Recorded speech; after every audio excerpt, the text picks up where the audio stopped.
오늘은 2월 17일 재수요일이라고 불리는 날입니다. 재수요일에는 재수요일 예배라고 해서 갖춰진 형식의 예배를 원래는 드립니다. 사순절도 익숙치 않고 재수요일은 더더군다나 익숙치 않습니다라고 생각하시는 분들이 있을지 모르겠는데 잠시 기도 후에 재수요일에 대한 말씀과 더불어 그 의미와 그리고 재수요일에 행하였던 의식에 대한 설명을 좀 나누면서 그래서 오늘 본문을 바꿨습니다. 제가 지난주 주보를 낼 때만 하더라도 그대로 7주에 걸친 구약 성경 7문장으로 읽기 6번째 복음에 관한 말씀을 나눌 예정이었었지만 재수요일에 이 의미를 이날 아니면 또 이 의미를 전달하기가 어렵기 때문에 오늘 말씀을 본문을 바꿨습니다. 잠시 기도하겠습니다. 혹시 가정에서 예배를 드리는 분들은 현재 148개의 각 가정에 흩어진 스크린 예배당이 지금 켜져 있습니다.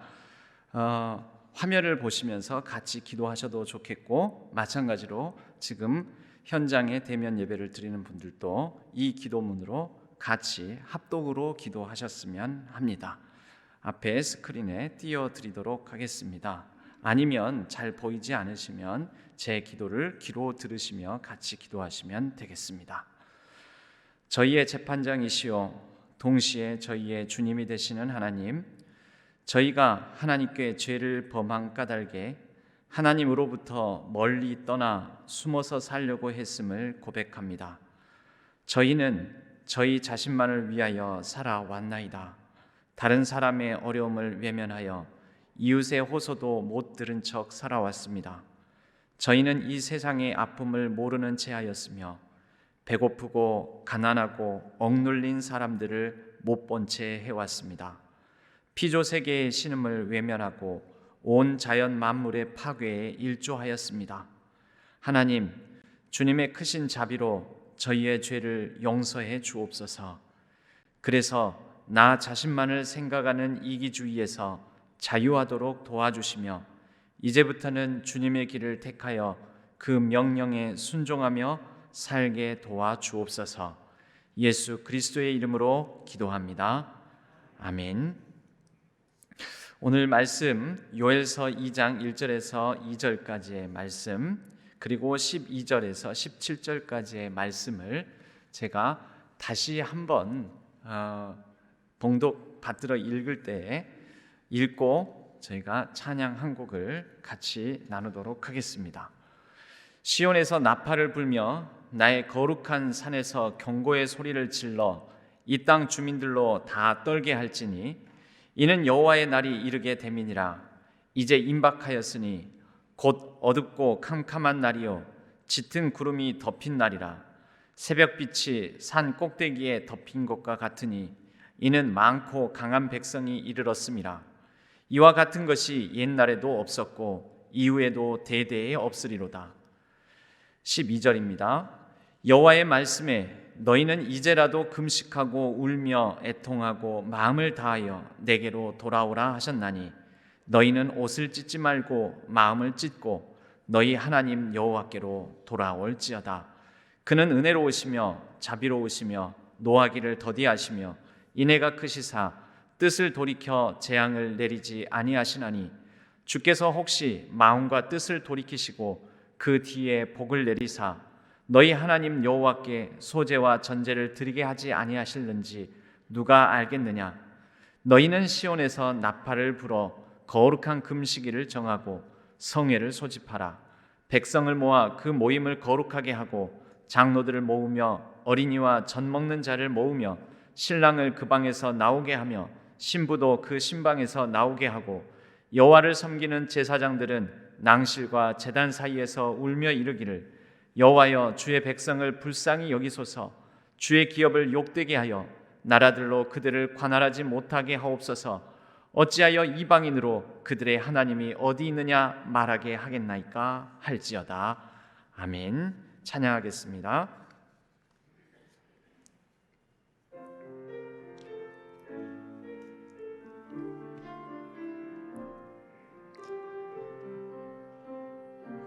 이 말씀 따라 사는 동안,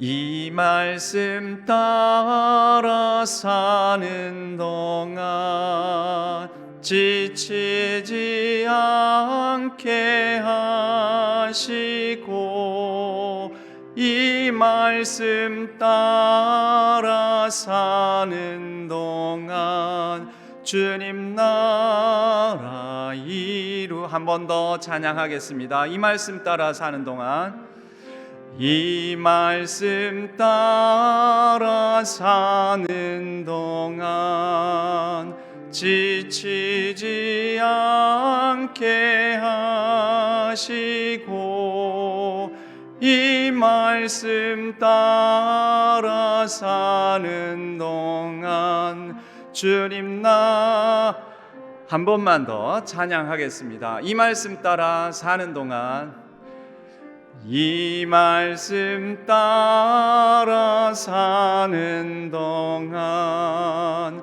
지치지 않게 하시고, 이 말씀 따라 사는 동안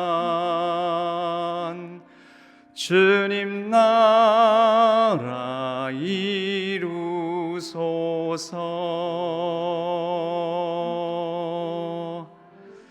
아멘. 제 수요일 예배는 영어로 예시가 제입니다. 제를 뒤집어 쓰고 회개한다 할 때 바로 그 제입니다. 애쉬는 흙, 먼지 이런 것들을 제라고 합니다. 그래서 영어로 다른 표현으로 dust, 우리가 옷을 털면 나는 먼지 있지 않습니까? 그 먼지를 dust라고 하는데, 바로 그와 같은 존재다, 인간이. 그런 유한한 존재다라는 것을 고백하는 날이 제 수요일입니다. 사순절의 시작 첫날이고요. 사순절은 다 아시겠지만 복습 차원에서 그리고 수는 열을 뜻하는 순 우리말입니다. 열, 10을 뜻하는 순 우리말이 순. 그러므로 사수는 4개의 열이니까 40. 그래서 40절, 40일 동안 지키는 절기다, 이런 뜻입니다. 수요일로 시작합니다. 왜요? 사순절에서 가끔 어떤 분들은 부활주일, 부활절 전날까지 달력을 세보시고 뭐야 40일 넘잖아 그러신 분들이 있어요. 회개와 금식, 절제와 성찰, 그리고 근신과 자기 자신에 대해서 여러 가지 죄를 뒤집어 쓰는 것은 주일을 제외합니다. 그래서 이 사순절 기간 동안에 7번의 주일은 빼고 40일을 뜻합니다. 월요일부터 토요일까지. 그래서 이 40일을 맞추려면 바로 수, 목, 금, 토 하고, 그 다음에 월화수목금토, 월화수목금토, 월화수목금토. 그러면 6주간이잖아요. 주간, 그죠? 일단 꽉 찬 6주간, 66에 36, 36일에 수, 목, 금, 토. 첫째 주간은 수요일부터 4일이니까 36일에 4를 더해서 40일이 나옵니다.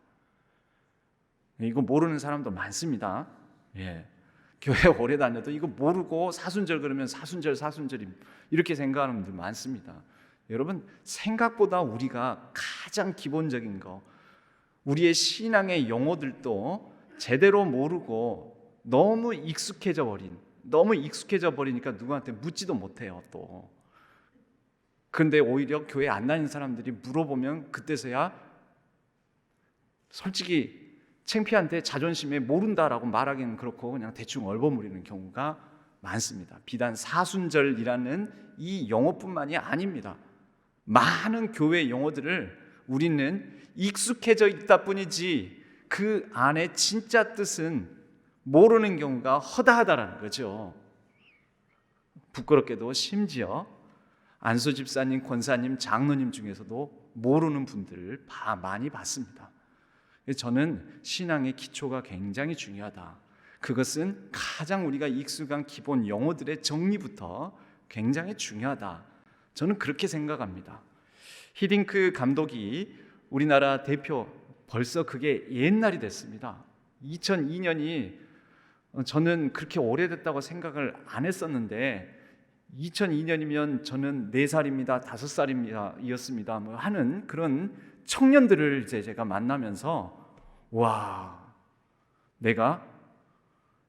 나도 이미 나 때는 말이야 하는 사람이 돼버렸구나, 이런 생각이 들었는데요.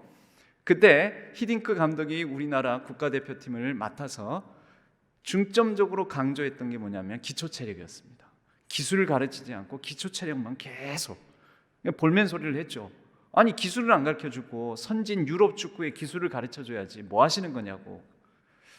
기초체력에서 다 나옵니다. 기초체력이 바탕이 되면 기술은 쉽게 배우고 쉽게 구사할 수 있습니다 하면서 많은 선수들의 볼멘 소리와 여론의 불만들을 잠재우며 묵묵히 꾸준히 기초체력 강화 훈련을 시킨 결과가 바로 2002년 한일 월드컵에 우리나라가 몇 강까지 갔었죠? 다 나 때는 말이 하시는 분들이에요.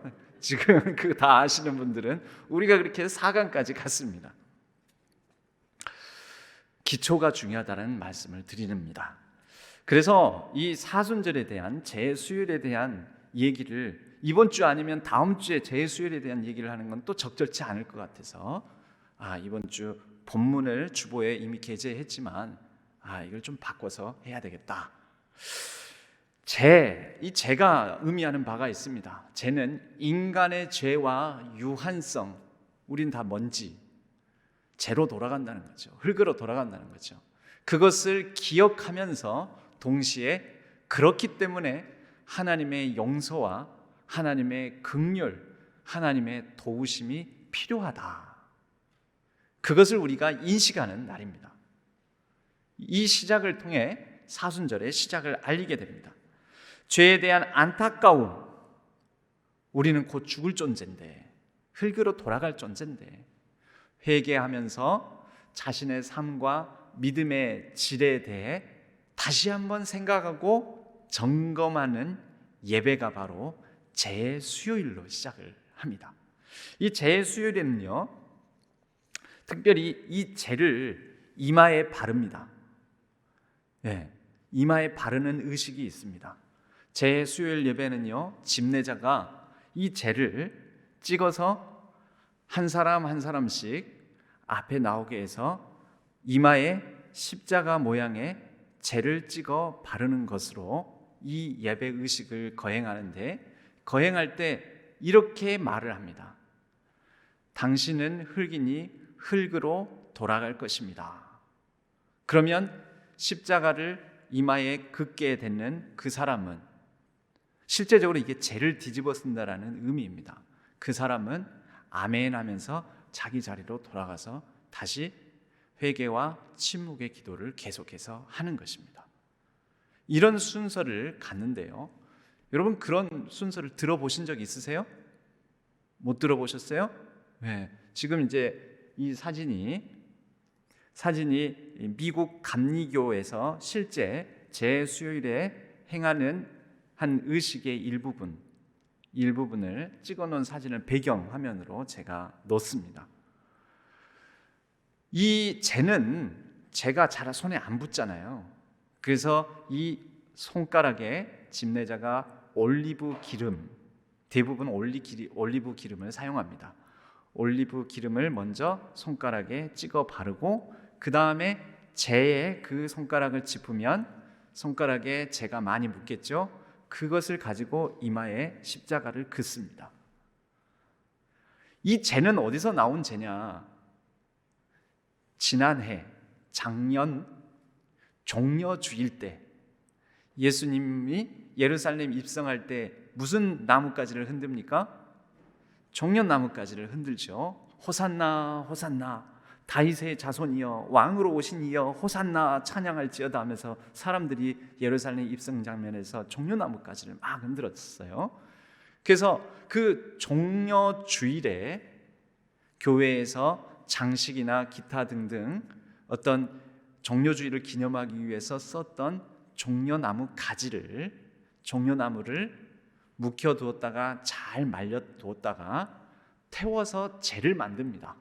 진이겨 재를 만들고 그 재를 이제 조그만 사발에 담아서 제수요일 의식에 사용하게 됩니다. 처음 들으셨죠? 예. 왜 이것을 우리가 처음 듣게 되었는가? 두 가지 이유만 말씀을 드리겠습니다. 우리 개신교가 어디로부터 나왔죠? 여러분, 개신교, 고칠 게, 그래서 고쳐서 새로울 신, 새로워진 기독교가 개신교의 뜻입니다. 그러면 뭔가 구가 있어야 되잖아요. 구, 고치기 전 구교가 있어야 되잖아요. 구기독교, 신기독교라면 개신교가, 구기독교는 어디죠? 예?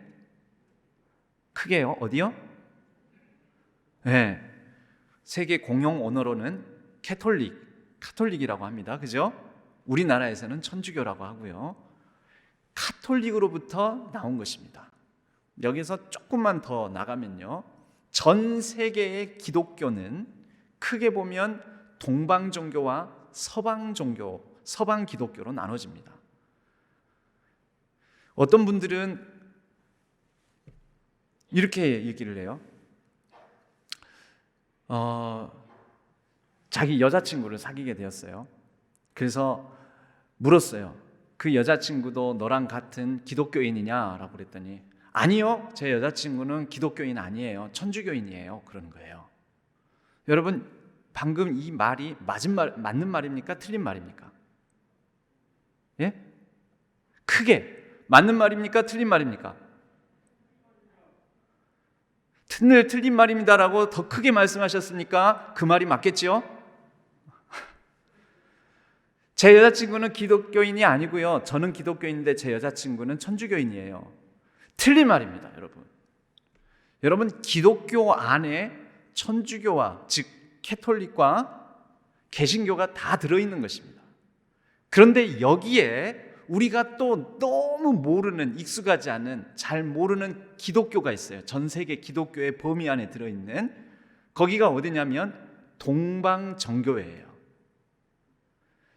이 얘기를 하려면 굉장히 긴 얘기, 복잡한 얘기가 되겠지만 단순하게 말하자면 기독교는 어디에서 국교화가 되었습니까? 기독교 역사에. 그래도 그 정도는 아셔야 됩니다.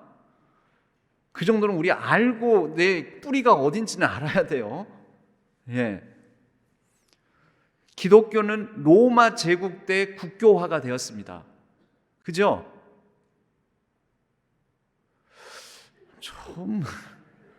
처음 듣는 것처럼 그러시는데, 로마 제국 때 기독교화가 되었어요. 로마 제국 때 처음에는 막 핍박도 받고 숨어 지내고 그 무덤 교회에서, 지하 교회에서 그렇게 살고 사자밥 되고 뭐 검투사에 던져지고 막 그러다가 나중에 서기 300년대에 이르러서는 콘스탄티누스 황제 때 기독교가 드디어 공인이 되고, 기독교가 지하 무덤교회에서 이제 지상으로 올라와서 교회당도 짓게 되고 토지도 갖게 되고 신앙의 자유도 얻게 되고, 그러다가 300년 후반기에는 기독교가 로마의 국교가 됩니다.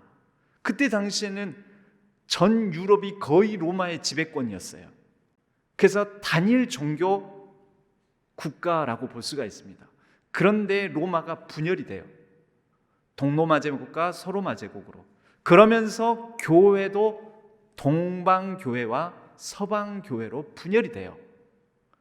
그 동방교회가 동방정교회가 되는 거고요, 아무래도 동방 쪽이니까 유럽에서 동방 쪽은 어디 쪽입니까? 동유럽 국가들과 지금은 소련이 아니죠. 러시아.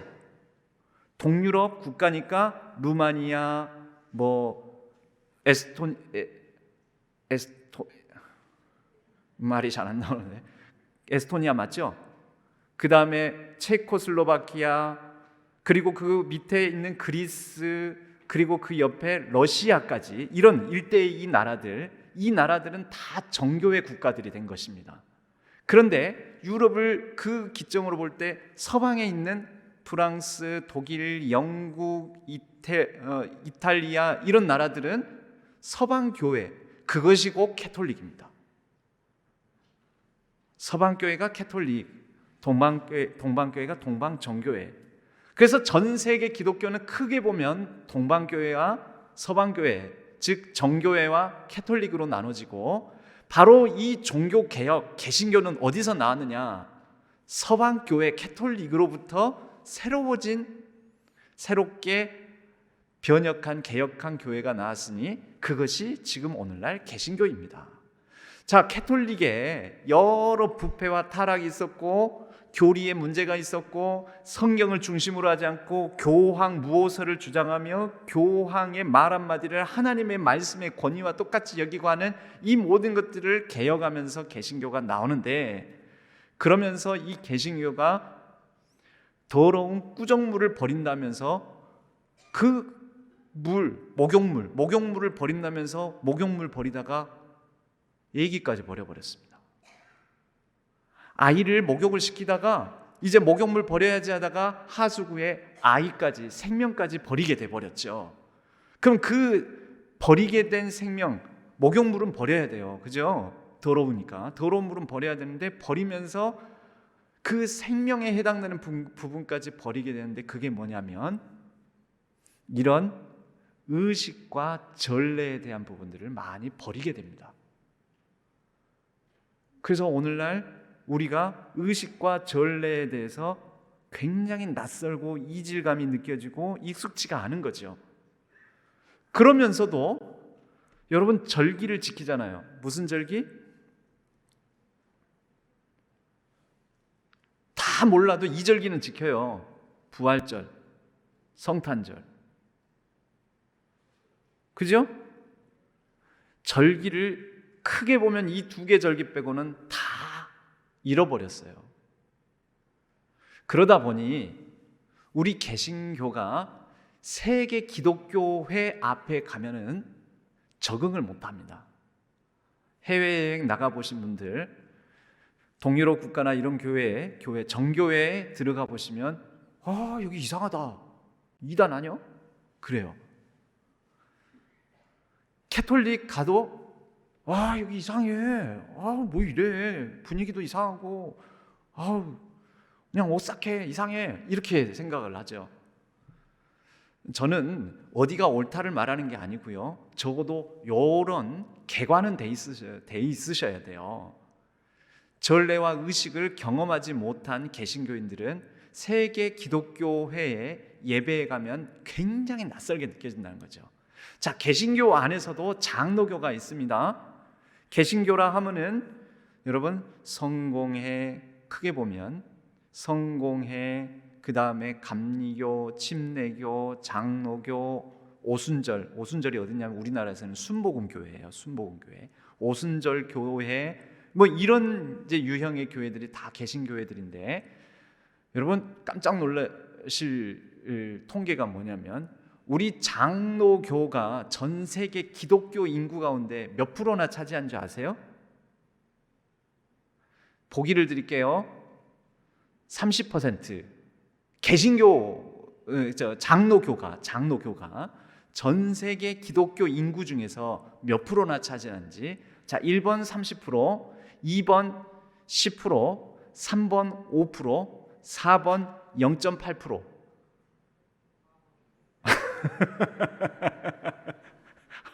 이거 왠지 답을 가르쳐준 것 같은데, 왠지 다 끊어서 나오다가 0.8% 한 거 보니까 이게 답인 것 같죠?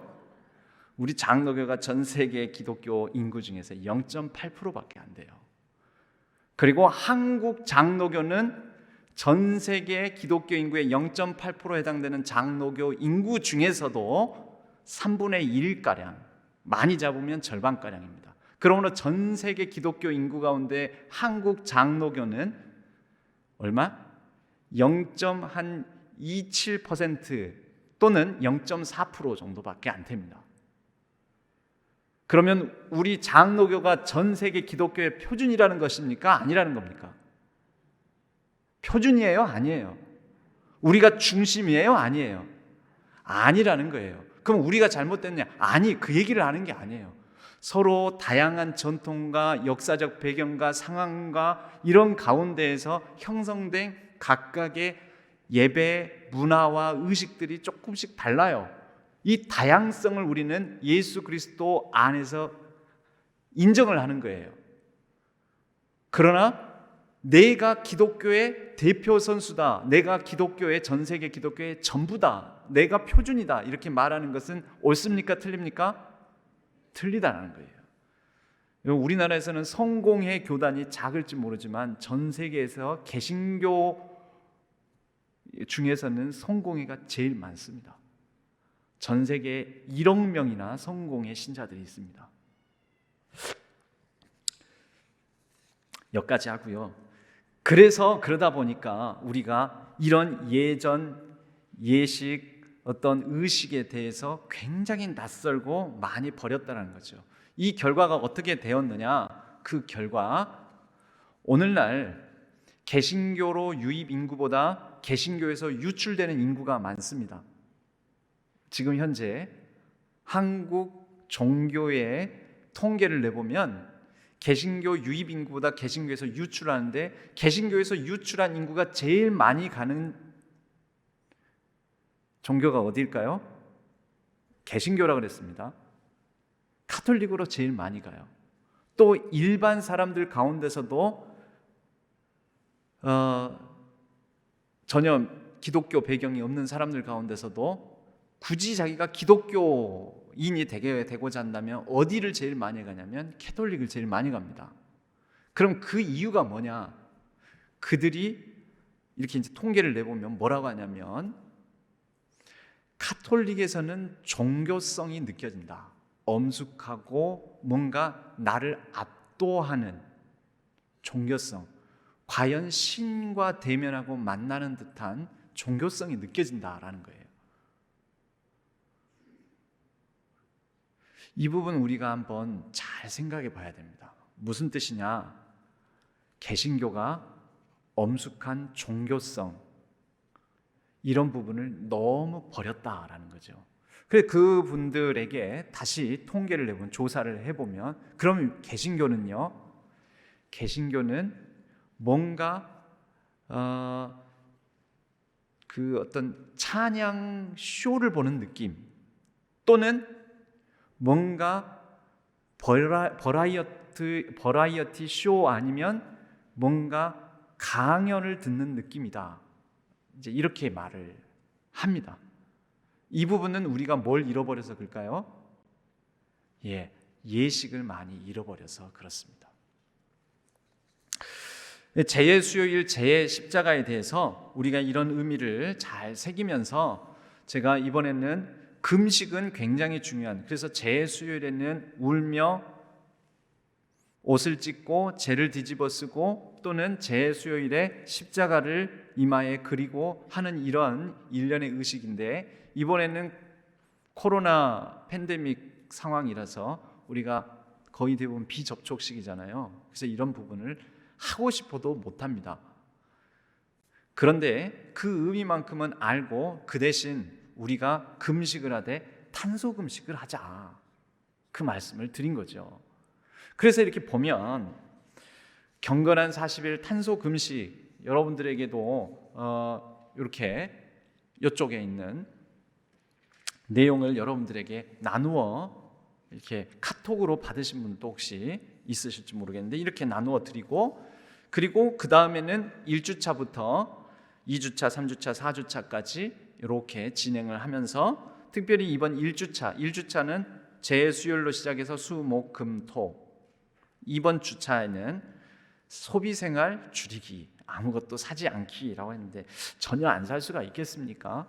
그런데 사지 않기, 이것을 한번 우리가 실천해 보자. 그리고 첫날 오늘은 탄소금식 첫째 날, 너는 흙이니 흙으로 돌아가리라 라는 것을 우리가 해보자라는 것입니다. 예, 경건한 40일 탄소금식 첫째 날, 너는 흙이니 흙으로 돌아가리라. 여러분, 이 말씀을 이해하기 위해서는 창세기 3장 17절에서 21절을 이해를 해야 되는데요. 아담에게 이르시되 내가 내 아내의 말을 듣고 범죄했습니다. 범죄했어요. 그래서 결국 흙으로 지어졌으니 흙으로 돌아간 존재가 되어버렸습니다. 원래는 흙으로 돌아가지 않고 하나님께서 지으신 에덴 동산에서 영원히 하나님과 더불어 살 수 있었을 텐데 쫓겨나게 되었고 이제 흙으로 돌아가는 존재가 된 것이죠. 땅이 내게 가시덤불과 엉겅퀴를 낼 것이며, 우리가 살아가는 세상이죠. 먹을 것은 밭의 채소인즉 흙으로 돌아갈 때까지 땀을 흘려야 할 것이며 수고해야 할 것이고, 너는 이제 흙이니 흙으로 돌아갈 것이니라. 자, 이 말씀의 근거에서 우리가 이제 어떤 삶을 살 것인가? 여러분, 재수요일에는 내가 흙이라는 사실을 다시 한번 인식하고 깨닫는 것인데요. 이 흙에 대해서 4가지 정도의 의미를 나눠보겠습니다. 근데 왜 하필 흙일까?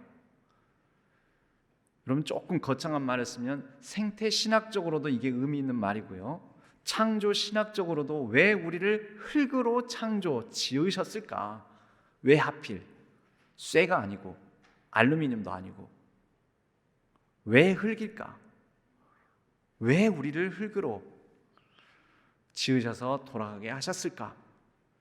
여러분, 첫 번째 이 흙의 특성을 우리가 보셨으면 하는데요. 흙은 모든 것의 일단 기초입니다. 창세기를 이해하는, 창세기의 창조 사건을 이해하는 굉장히 의미 있는 해석 중에 하나가 뭐냐면, 여러분, 창조 사건을 가만히 보면 원래는 흑암이 깊음 위에 있고, 그죠? 혼돈과 공허, 흑암이 깊음 위에 있고, 그 다음에 온 세상이 수면으로 물로 뒤덮여 있었어요. 그게 창세기 2절에 나오는 상황이에요. 그런데 창조가 진행되면서 뭐가 드러납니까? 그 수면을 가르고 땅이 드러나죠. 땅이 드러나니까, 흙이 드러나니까 그 흙에 기반하여서 살아갈 수 있는 생명체를 이제 하나님께서 두시고, 식물을 두시고 동물을 두시고 급기야 인간을 두시고 이 땅 흙에서 기반하여 살게 하시는 거죠.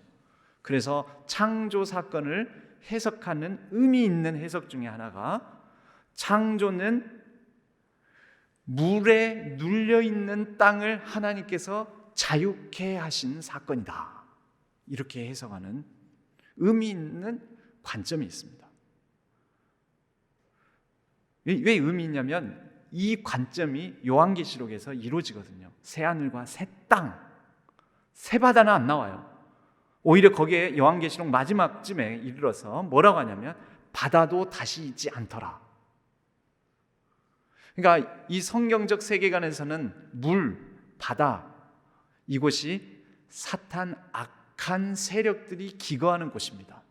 그래서 그것에 눌려있던 땅을 하나님께서 끄집어내어서 복된 땅, 인간과 생명체가 깃드는 땅으로 만드셨다라는 거죠. 땅은 기초예요. 여러분, 신앙에도 뭐가 중요합니까? 기초 체력이 중요합니다. 신앙의 기초 체력 중에 하나가 인간이라는 나의 존재를 뭐로 인식하냐면 나는 흙이다. 그래서 사순절의 첫 시작이 나는 흙이다, 흙으로 돌아갈 존재다, 이것으로 시작을 하는 것입니다. 그러니 이것을 고백하고 인식하면서 내가 어떤 존재인지를 하나님 앞에서 하나님이 주신 관점으로 다시 새롭게 하는 거죠. 그래서 모든 기초이기 때문에 생명의 근원도 흙에서 나오고 생명의 시작과 마침도 흙이고, 그러므로 이 땅을 살아가면서 실제적으로 하나님 나라의 생명이 내게 깃들었다가 내 나를 통하여서 모든 생명의 역사도, 하나님 나라의 역사도 이루어지는 것입니다. 그러한 기반으로서의 흙이에요, 나는. 두 번째로, 흙은 포용하는 것입니다. 여러분, 쓰레기 버릴 데 없으면 쓰레기통에 버려야 되는데 어디다가 버립니까? 땅에다 버리잖아요. 아니, 나는 여기 공중에다 버렸는데요, 그래도 어디로 돌아갑니까? 땅으로. 땅은 다 품어냅니다. 그게 악한 것이든 깨끗한 것이든 더러운 것이든 선한 것이든 다 품어냅니다. 고로 흙은 포용을 뜻합니다. 포용. 포용함으로써 정화하는 거죠. 지금 조류 독감이 또 유행이라고 하죠. 그래서 가금류, 닭과 오리 살처분 하면은 어디다 묻습니까? 공중에다 안 날리잖아요. 땅에다가 묻습니다. 땅은 그렇게 품어내는 존재입니다. 저와 여러분 흙이라고 했습니다. 어떤 존재입니까? 품어내야 하는 존재입니다. 세 번째로, 흙은 정직합니다. 심는 대로 거둔다는 말이 있습니다. 어디다가 심습니까? 그리고 그 흙은 복숭아 씨를 심었는데 사과 열매를 내지 않습니다. 선을 심으면 선을 냅니다. 가는 말이 고와야 오는 말이 곱다라는 말도 있죠. 정직합니다. 흙은 정직함을 특징으로 합니다. 네 번째, 흙은 짓이겨지고 때로는 부서지고 그리고 불태워지고 굳어져서 도구가 됩니다. 도구가 되어 어떻게 합니까? 그 빈 그릇, 톡이 흙에서 새로운 것을 채워낼 수 있습니다. 담아냅니다. 그러므로 흙은 자기를 비워내므로 다시 새롭게 채우는 도구로서 비움과 채움, 이런 의미를 갖습니다. 하여 흙에서 왔으니 흙으로 돌아가야 되겠죠. 흙에서 왔으니 우리는 건강하고 깨끗한 흙으로 이 천하 만물 자연 생태계 가운데 돌아가야 되겠죠. 흙에서 와서 흙으로 돌아갈 존재인 우리가 잠시 이 육체를 입고 하나님의 생기 가운데서 생명이 되어서 살아가는 동안에 자연 만물을 훼손하고 더럽히고 남용하고 오용하고 파괴하면 안 되겠지요. 그래서 탄소금식을 하자는 거죠. 여러분, 이제 닫았으니까, 화면 닫았으니까 흙은 네 가지 의미를 갖는데 뭐라고요? 첫째, 기초다, 바닥이다, 베이스다, 시작과 끝이다. 둘째, 흙은 뭐라고요? 포용이다고요. 포용. 쓰레기도 받아내고 선도 악도 다 받아내는 포용이라고요. 흙은 세 번째로 뭐라고요? 정직하다고요. 정직. 그래서 우리가 선을 심으면 선을 거둘 것이고 악을 심으면 악을 거둘 것입니다. 흙인 존재 인간을 통하여서 인간이 환경에 악한 짓을 하게 되면 그 악이 인간에게 돌아옵니다. 지금 그렇잖아요. 저는 올겨울 유난히 광주 지역에 이렇게 눈이 많이 오고 막 한파가 몰아치는 거, 저는 왠지 불안해요. 북극의 얼음이 녹으면 여러분, 그러면 따뜻해졌으니까 전체적으로 따뜻해지는 거 아니야? 지구가? 그렇지가 않아요, 여러분. 얼음이 북극에 있어야 되는데 그게 녹으면 어떻게 돼요? 수온이 낮아져요. 바닷물의 수온이. 바닷물에 낮아진 수온이 어떻게 해요? 북극 지역이니까 우리는 북반구에 있으니까 낮은 수온의 바닷물이 흘러 어디까지? 한반도 주변 바다도 도는 거죠. 그럼 뭐가? 한파가 몰아닥치는 거예요, 여러분. 바닷물 수온이 낮아지면 또 찬 바람, 찬 공기가 형성이 되는 거예요. 그 찬 공기가 내려오는 거죠. 그래서 한파가 더 많아지는 것이죠. 네 번째는 뭐라고요, 흙이? 그렇죠. 비움과 채움이라고요. 비움과 채움. 비움으로 채우는 도구. 우리는 나를 비워 하나님의 은혜를 채웁니다. 하나님의 능력을 채웁니다. 나의 잔을 높이 듭니다. 하늘 양식 내게 채워주소서. 하늘 은혜, 하늘 축복, 하늘 평안 내게 채워주소서. 넘치도록 채워주소서. 어떻게 해서요?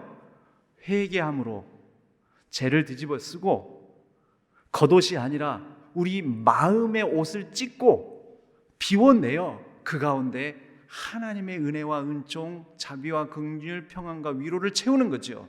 능력을 채우는 거죠. 하나님의 영을 담는 도구예요. 우리는 그렇게 해서 제수요일을 보내고 사순절을 여는 것입니다.